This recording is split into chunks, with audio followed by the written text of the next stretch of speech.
Now, because on the one hand, the ethical order essentially consists in this immediate firmness of decision, and for that reason there is for consciousness essentially only one law, while on the other hand, the ethical powers are real and effective in the self of consciousness, these powers acquire the significance of excluding and opposing one another.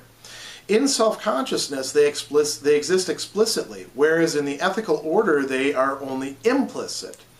The ethical consciousness, because it is decisively for one of the two powers, is essentially character. It does not accept that both have the same essential nature.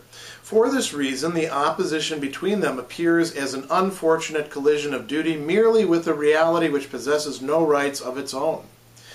The ethical consciousness is qua-self-consciousness in this opposition, and as such it at once proceeds to force into subjection to the law which it accepts, the reality which is opposed to it, or else to outwit it.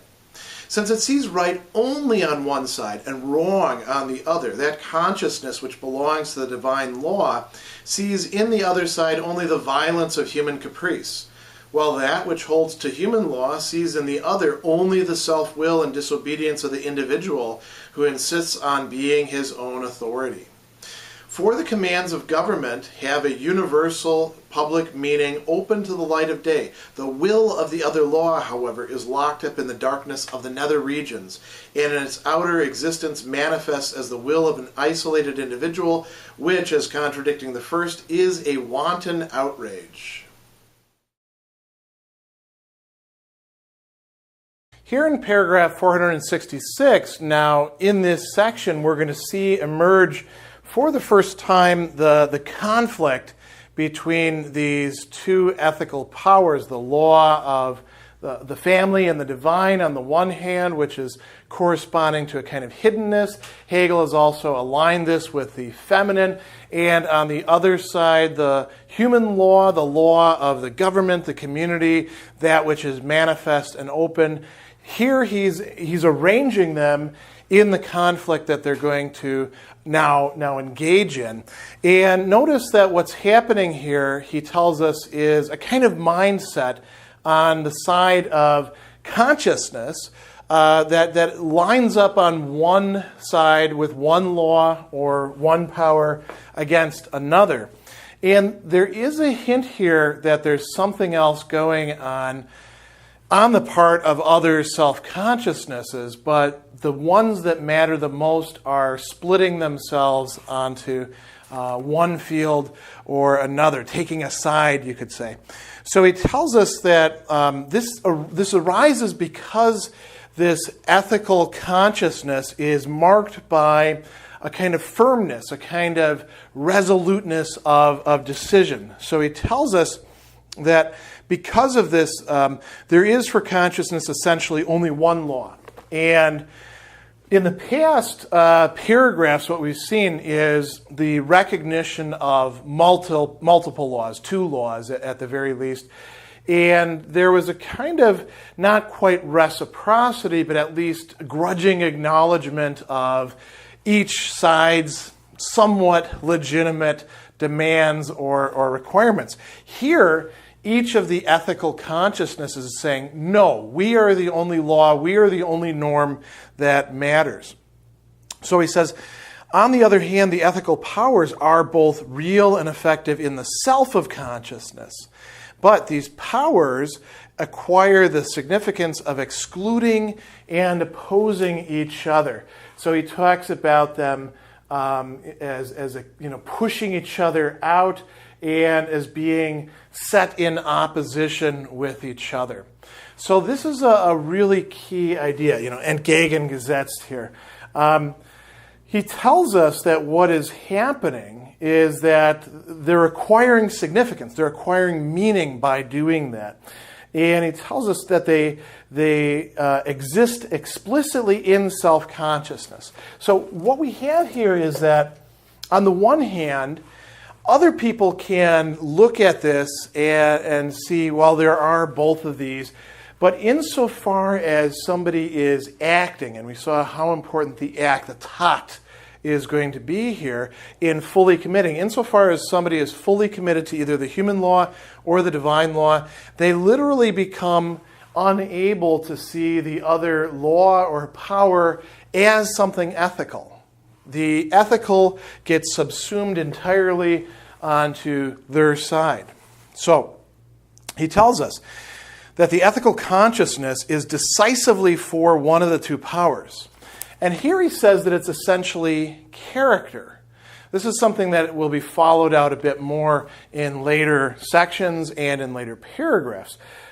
He tells us that, what does that mean here? It does not accept that both powers, both laws, both individuals representing them have the same essential nature. So what kind of nature does the other law have? You notice there's kind of a veiling here that I'm representing on the chalkboard with this dotted line. He says, for this reason, the opposition between them, between the two ethical powers, embodying themselves in particular individuals, in self-consciousnesses.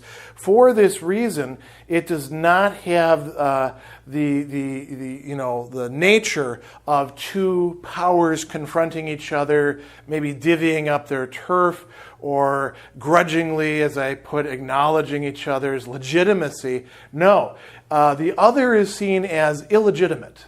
And there's different modalities in which this will take place, as Hegel tells us. So he says it appears as an unfortunate collision of what? Of duty. Duty on the side of the ethical, duty on the side of the one who has identified him or herself with what has ethical value, Sittlichkeit, right? A collision of duty with a reality, a Wirklichkeit, an actuality is another way we could put it, which is without rights, is how Miller is translating it here. But we might just as well say without any right, without any legitimacy on its side. Rechtlosen, right? Lacking in recht, lacking in rightness, lacking in rectitude, if we want to take a cognate. So how does this play itself out? He tells us the ethical consciousness as self-consciousness is in this opposition, and because of this, it at once proceeds to force into subjection to the law which it accepts, that is, the power that it identifies with, whether that's the human law or the divine law. It tries to force into subjection the other. He tells us that it forces it into subjection, the reality which is opposed to it, or it takes another alternative path if it is unable to carry out this process of forcing it, and it tries to outwit it. So by force or by fraud, it is going to get its way. Why is it trying to get its way? Because its way is, in its view, the right way. It's so obsessed with what it actually is right on its side, what is legitimate and what its side portrays or requires, that it ends up losing, from its own view, the actual legitimacy of the other side. And it treats it as something that merely resists it, that merely gets in the way, that merely tries to subvert itself in its own manner. And so he tells us that since it sees right only on one side, namely its side, and wrong on the other, that consciousness which belongs to the divine law, what does it see? Well, this is the divine law in the family. It sees in the human law only the violence of human caprice, the violence of human arbitrariness. It sees the government. It sees that person over there making rules that seem to contravene God's law or the divine law or what the family requires. Why does that guy get to make the rules? Who elected him king? Well, maybe he is elected king or something like that. But so what? Right? And on the other side, if we flip this around, and now it's the human law that is the ethical power that we're talking about, Hegel tells us that the human law sees in the other only the self-will, the stubbornness, and the disobedience of the individual who insists on being his own authority. The irony here is that both of them, within their limited spheres, are actually right, are actually enacting the ethical, are standing up for and speaking for a part of what, say, justice demands. But they're unable to see that the other has any legitimacy, any, rights on their side. And they thereby also, as we said here, they exclude that and they cast it all as being on their own position. So Hegel goes on and he tells us, there's an imbalance here. The commands of the government have a universal public meaning open to the light of day, but the will of the other law is locked up in the darkness of the nether regions, and in its outer existence manifests as the will of an isolated individual, which, as contradicting the first, is a wanton outrage. And who does he have in mind here? We're getting closer and closer and closer to this being Creon and Antigone in the play by Sophocles. If you haven't read that, you want to go and check it out because Hegel has this very clearly in mind.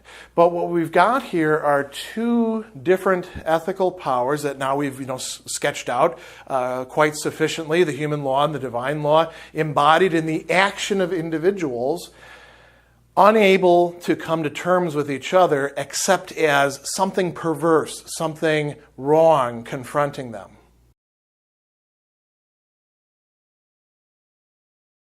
In this way, there arises in consciousness the antithesis of the known and the unknown, just as in substance there was an antithesis of the conscious and the unconscious. And the absolute right of ethical self-consciousness comes into conflict with the divine right of essential being. For self-consciousness, qua consciousness, the world of objective reality, as such, has an essential being. But, according to its substance, it is the unity of itself and this opposite. And ethical self-consciousness is the consciousness of that substance. Therefore, the object, in its opposition to the subject, has lost entirely the significance of having an essential being of its own. Just as those spheres in which it is only a thing have long since vanished, so too have those spheres in which consciousness gives a fixed existence to something from out of itself and converts an isolated moment into essence. Against such one-sidedness, the actual world has a power of its own. It stands leagued with truth against consciousness and itself shows the latter what truth is. The ethical consciousness, however, has drunk from the cup of substance and has forgotten all the one-sidedness of being for self, of its ends and peculiar notions, and has therefore at the same time drowned in this Stygian water all essentiality of its own and all independence of the objective actual world. Its absolute right is, therefore, that when it acts in accordance with ethical law, it shall find in this actualization nothing else but the fulfillment of this law itself, and the deed shall manifest only ethical action. What is ethical? Being at once absolute essence and absolute power cannot suffer any perversion of its content. If it were only absolute essence without power, it could suffer perversion by the individuality. But this, as an ethical consciousness, when it gave up its one-sided being for self, renounced its right to pervert the content, just as, conversely, mere power would be perverted by essence if it were a one-sided being for self. On account of this unity, the individuality is the pure form of substance, which is the content, and the action is the transition from thought to actuality, merely as the movement of an insubstantial antithesis whose moments have no particular distinctive content and no essentiality of their own. Consequently, the absolute right of the ethical consciousness is that the deed, the shape in which it actualizes itself, shall be nothing else but what it knows. Hegel begins paragraph 467 by telling us that now we get to see arising two different antitheses, or Gegensatz, right? Gegensatz, and it would be with the plural there. He talks about them each in the singular. And he contrasts them against each other. So you might say there's a kind of opposition of antithesis to antithesis here. And they're being also put into a kind of analogy with each other. And the question you want to think about is, well, what is he actually doing with this in the rest of the explanation that follows? So the first that he talks about is the known versus the unknown. He says this arises in consciousness, right? The antithesis of the known, the Gewussten, and the nicht Gewussten, the not known, or the, if we want to be very clever here, the knowing of what is not, right? The knowing of what isn't. That's on the side of consciousness. And then he tells us that in substance, there was an antithesis of the conscious and the unconscious. The Bewussten, that the thing that is capable of being conscious, that has consciousness, and the Bewusstlosen, that which is lacking consciousness. So unconscious here is not, Unbewussten or nicht Bewussten, but Bewusstlosen, it's lacking in consciousness, and it's going to be brought into consciousness gradually through this. So he tells us that we have these two different antitheses, and then he says the absolute right of ethical self-consciousness comes into conflict with the divine right of essential being. Why? So he tells us for self-consciousness, qua consciousness, the world of objective reality as such has an essential being.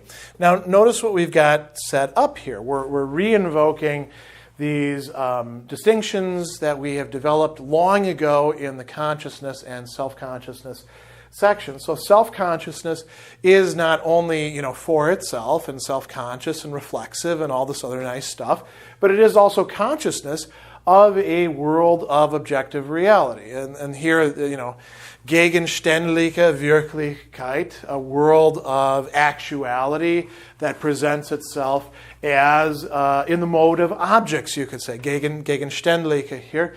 It presents itself by giving itself to us, if we were talking about phenomenology, as things that are different than us, that are other, that we can take in and be conscious of. Here then, Hegel says, okay, so that's part of the picture, but now we can consider the ethical agent, the individual human being who is acting here, in terms of substance, not just self-consciousness, which seems to be kind of a rather ephemeral thing, but actually being a person who is rooted in doing what they think is right. And that's a different perspective on things. So he tells us, according to its substance, what is it? Self-consciousness is the unity of itself and its opposite. What is the opposite in this case? The world of objective reality. So, this is a very important side of self-consciousness. The world, if it's going to be a world of objective reality, it has to have kind of a subsistence of its own. And yet, on the other hand, it is for self-consciousness.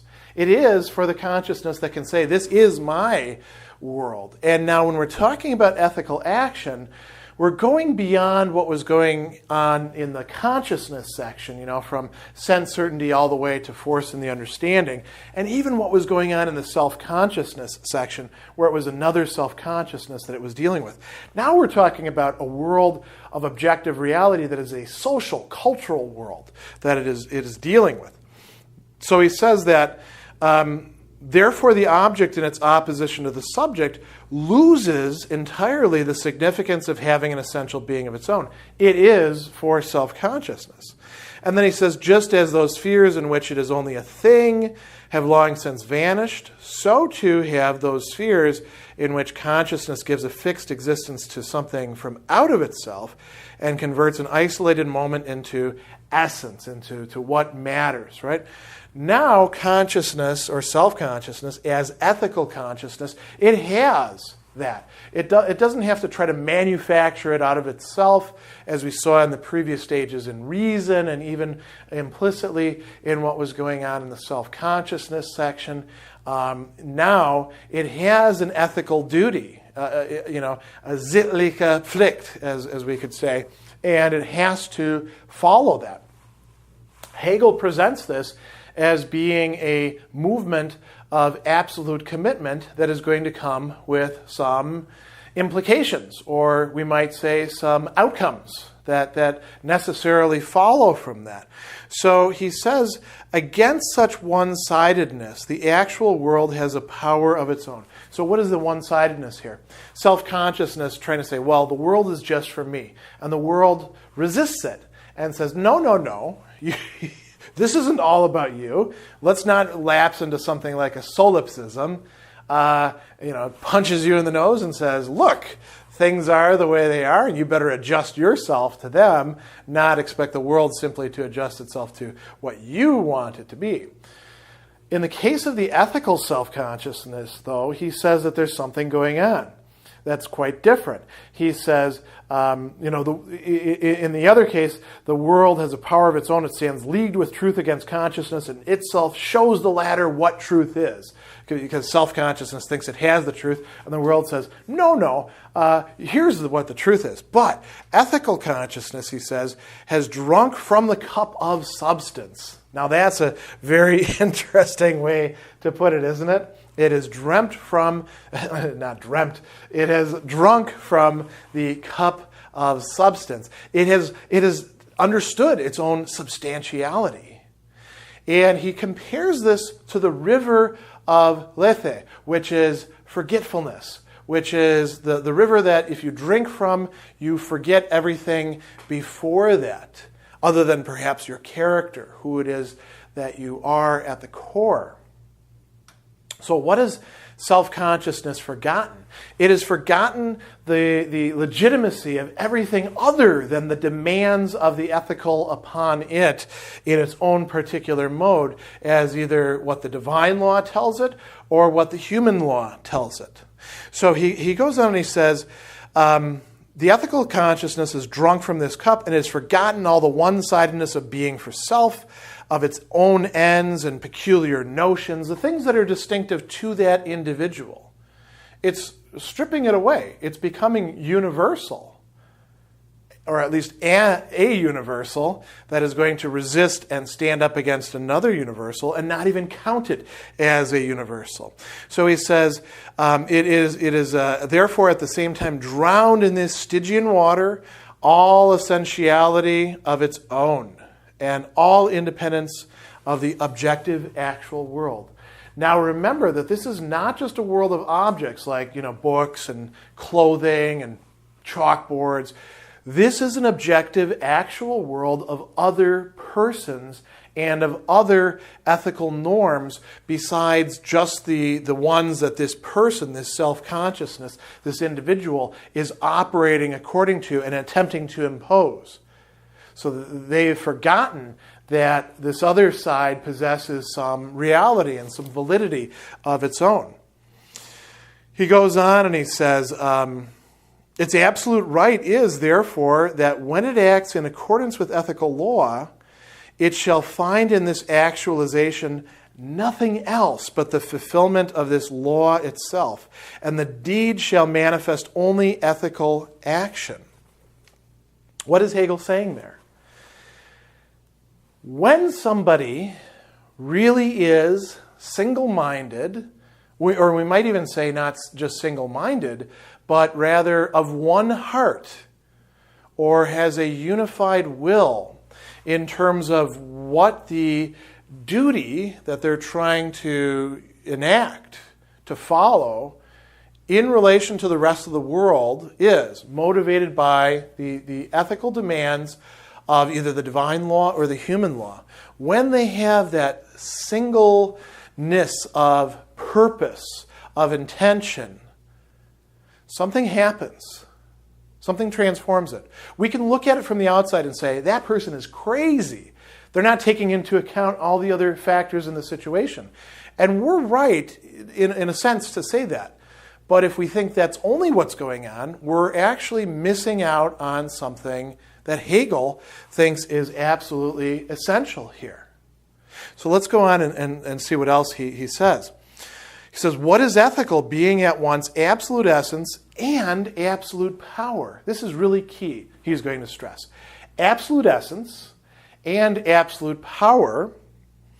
cannot suffer any perversion of its content. Now he says if you had one without the other, then you can have that. If it were only absolute essence without power, it could suffer perversion by the individuality. The individuality could be using the ethical as, let's say, a cover or a mask for satisfying its own desires or for whatever corruption it wants to bring into the system. Well, we see this sort of thing all the time. Hegel, by the way, is not denying that this is often the case with people invoking the ethical. But for the person who truly is committed and who commits him or herself wholeheartedly, who throws all of him or herself into the balance and says, let the chips fall where they are. I'm going to do what I know to be right, or what I hopefully not just feel, but think to be right from a Hegelian perspective. Because remember, feeling is not a great guide, right, compared to thought. For that person, there is no perversion, there is no corruption, there is no going astray, there is no subverting the ethical into something that is lesser than it. Instead, the ethical inhabits the person and guides and orients them. It justifies them, we might even say. So Hegel goes on and he says, this is an ethical consciousness. When it gave up its one-sided being for self, it renounced its right to pervert the content. If you're really committed, then you don't get to take it back and say, oh, I was all for doing the ethical thing until I found out that it was going to require that I take days off from work, and I really just cannot afford that. No, if it's the ethical thing, it's an absolute demand, and you better fulfill it. Otherwise, you didn't treat it as the ethical, right? Or, if you see it as an ethical demand, you don't say, well, I really can't do it this week. Could I put it off to, let me check my calendar, maybe a month from now? Would that be when I can do my ethical duty towards my neighbor, towards the world, towards my brother, my sister, whoever it happens to be? No, that is not the ethical right there. The ethical requires, in Hegel's view, something, at least at this stage, something like absolute commitment, throwing oneself entirely in there, subordinating the other goods and values that you do in fact hold dear, making sacrifices. So he says, just as conversely, mere power would be perverted by essence if it were a one-sided being for self. So you can't have just power or just essence. The ethical has to comprise both of these. And he says, on account of this unity, the individuality is the pure form of substance, which is the content. And the action is the transition from thought to actuality merely as the movement of an insubstantial antithesis whose moments have no particular distinctive content, no essentiality of their own. So what does this lead us to? He says, the absolute right of the ethical consciousness is that the deed, the doing, the action, the shape in which it actualizes itself shall be nothing else than what it knows. And that is a rather enigmatic thing to end on, isn't it? The deed shall be nothing else than what it knows. Why? Because it already knows what it has to do. It's a matter of it actually, a little play on words there, right? Because we just talked about actualizing, making it an actuality. It's a matter of making it actual, of realizing it, of putting it no longer in the realm of demand and intention, but in the realm of how things are. In the process, as we've seen, the ethical self-consciousness is, of course, going to be trampling upon the other ethical self-consciousness, but that's not really discussed in this section. But we should keep that in the back of our minds.